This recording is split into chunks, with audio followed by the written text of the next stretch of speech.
Last week, as part of Reverend Al Sharpton's Advancing the Dream special, he sat down with former Secretary of State Condoleezza Rice, who in 1963 was a child living in the Birmingham community that was rocked by the death of 4 girls in an explosion at the 16th Street Baptist Church. She felt the blast while sitting in her father's church only a couple miles away from the site of the bombing. In her conversation with Reverend Sharpton, Rice talked about the impact of the attack on her tight-knit African-American community in Birmingham and how that community responded to living under the constant and realized threat of domestic terrorism.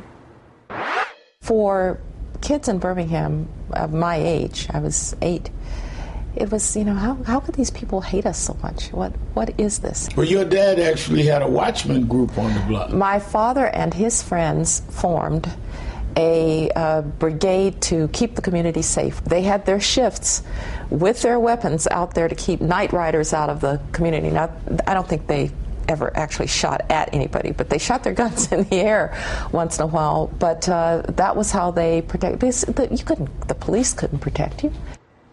Joining me now, Congresswoman Terry Sewell, Democratic representative for the 7th District of Alabama, who is in Birmingham at the 16th Street Baptist Church Remembrance Service. So nice to see you this morning, Congresswoman. Nice to be here. Thank you. So what are the plans for the commemoration today? Well, we're excited. Today is actually the 50th anniversary, the date. I think all week long we've had what we call in Birmingham Empowerment Week, and we kicked it off with a gold medal ceremony in Washington, D.C., in which the 4 little girls were given a Congressional Gold Medal, which is the highest civilian honor that Congress can bestow upon any civilian, and we offered them posthumously to the 4 little girls, Addie Mae, Cynthia, Denise, and Carol. What are the people in Birmingham at this time talking about those girls now receiving this medal, 5 decades later, the recognition of a grateful nation for what their sacrifice has done? Are the people living in Birmingham today feeling a sense of pride about that? They are. This is a day of somber reality that 50 years ago, an act of terror really shook this city. But out of that tragedy has come a civil rights movement, which ultimately led to a global human rights movement, and it's something worthy of being commemorated. And I think that, by bestowing the Congressional Gold Medal, what we're acknowledging, while 50 years later, is that justice may be delayed, but justice is not denied. Finally, these 4 little girls will take their proper role in history as true heroines of the civil rights movement. I want to bring the death of children to a more present reality that obviously this, just in the past 2 weeks, we've been talking about the death of children in Syria. Over the course of the past several months, we've talked about the children who died at Sandy Hook Elementary. Have we lost our ability as a nation, as a world, to react with horror when children die? We haven't passed Manchin Toomey. It's not clear exactly how our interventions in Syria will or will not keep other children from dying. Is something different today now than 50 years ago? Well, look, I think it's about our common humanity, that while there are many differences that divide us as ethnicity, gender, religion, etc., that our common humanity with 4 little girls who just came here to go and worship in a church for Sunday school, it really did awaken the slumbering consciousness of America and the world, frankly. And I think that that's exactly what the video footage of the chemical weapons in Syria has done for this nation. Congresswoman Sewell, thank you for joining us. I know you need to get into the commemoration there in the church. I appreciate your time. Thank you.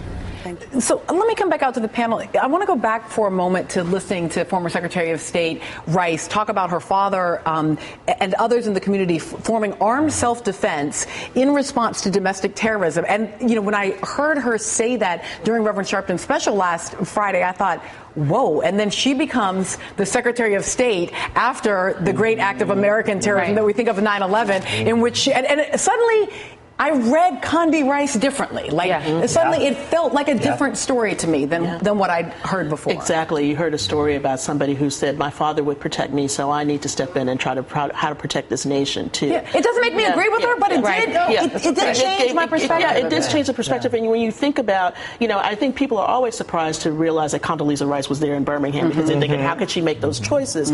But I think that also speaks to the breadth of what the African American community was like during that time period, in that whites just believed that if we just bomb enough, if we just beat you up enough, if we just shoot at you enough, you are going to quit wanting to be equal.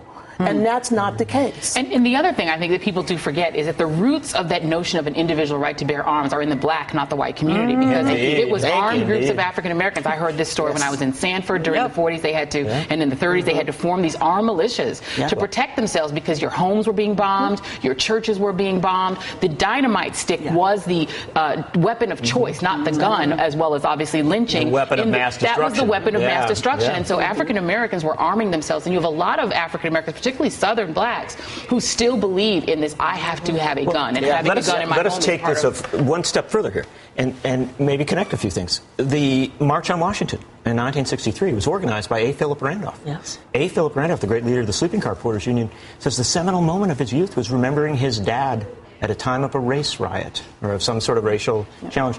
His dad going out to try and make sure nobody got lynched, and his mom sitting on the front porch with a shotgun. You know what's It's incredible stories. When you fast forward to today, what event has to happen that would galvanize a community where the grown men and women would say, we're not going to take this? I mean, clearly it's not education. Clearly it's not all the violence we see in communities. Like, what is the thing? The Newtown massacre, right? What was it, 6 weeks, 8 weeks, maybe 10 weeks, where people were like, this is just wrong.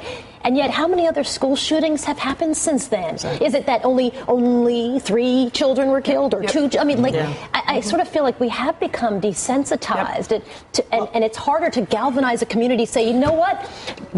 Grab the metaphorical gun. We're not going to stand for this anymore. We're going to figure out how to protect our most valuable resource. Soledad, I so appreciate you saying that, because certainly this is the stick of dynamite, right? But I live in New Orleans. We were talking about this yesterday. That the number of children dying on our streets, the sense that may have been Birmingham, but we are living in a city where, a 1-year-old was killed. Her babysitter was holding her in her arms, walking home from a park, and the bullet goes through the babysitter and kills them. Like, that's the world we're living in. It's not because of race, right? We're not being targeted. It's not that the communities are being targeted because they are African American communities, but nonetheless, the impact in black communities and poor communities is extraordinary.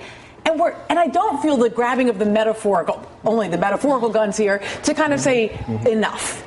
We are not going to take this anymore. I think we have to bring media into this, and we have to recognize that our media has changed immensely since 1963. We talk about people being desensitized, and that may be a reality, but there is simply no question that our media has been desensitized.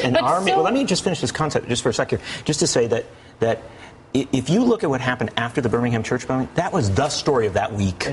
It was real, and members of Congress responded, felt they had to.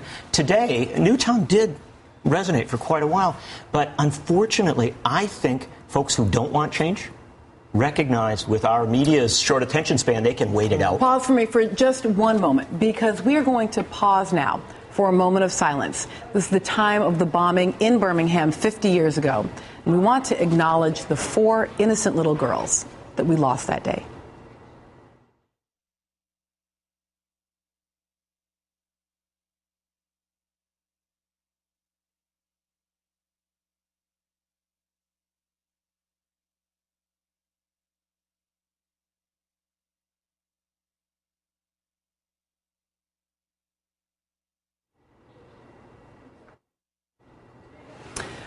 And that is in solidarity with the people that are there in the 16th Street Baptist Church, who also just experienced that moment. We will be right back.